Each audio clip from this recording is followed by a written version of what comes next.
Everyone and welcome back to Habib's English Academy. In this class of us today, we are going to learn English Grammar Course for Active Voice and Passive Voice Lecture 28 Could Have. Could have माना सकता था, सकते थे, सकती थी. सकता था, सकते थे, सकती थी. ये could का भी past form है. पहला हमारे पास एक इंटरेस्टिंग जुमला है, she could have spoken here. इसका पैसिव कैसे होगा? she सब्जेक्ट है, could have वर्ब है, spoken एक्शन वर्ब है और हेयर जो है वो एडिशन है. इस जुमले में ऑब्जेक्ट नहीं है, पर अक्सर लोग स्टूडेंट्स को लगता है कि हेयर जो है वो ऑब्जेक्ट है. ये ऑब्जेक्ट नहीं है, इस जुमले में कोई ऑब्जेक्ट नहीं है.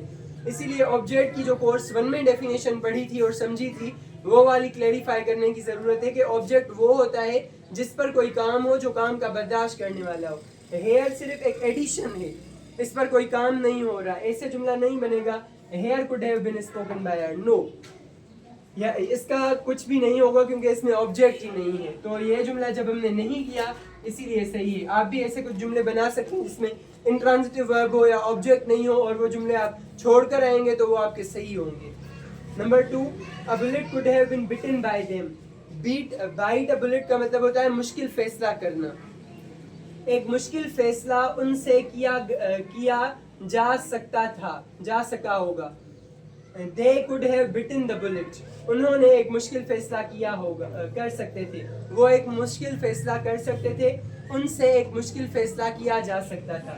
नंबर 3 पर बर्फ तोड़ी जा सकती थी. Translation, ice could have been broken. बर्फ तोड़ी जा सकती थी.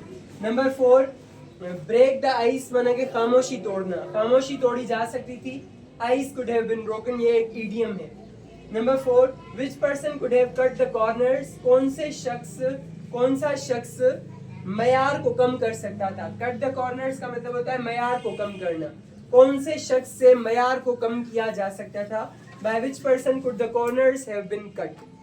तो ये था आज का हमारा लेक्चर जिसमें हमने कुड हैव पढ़ा और उसके साथ साथ हमने कुछ ईडियम्स भी पढ़े एक्टिव वॉइस से पैसिव वॉइस में चेंज करने के दौरान.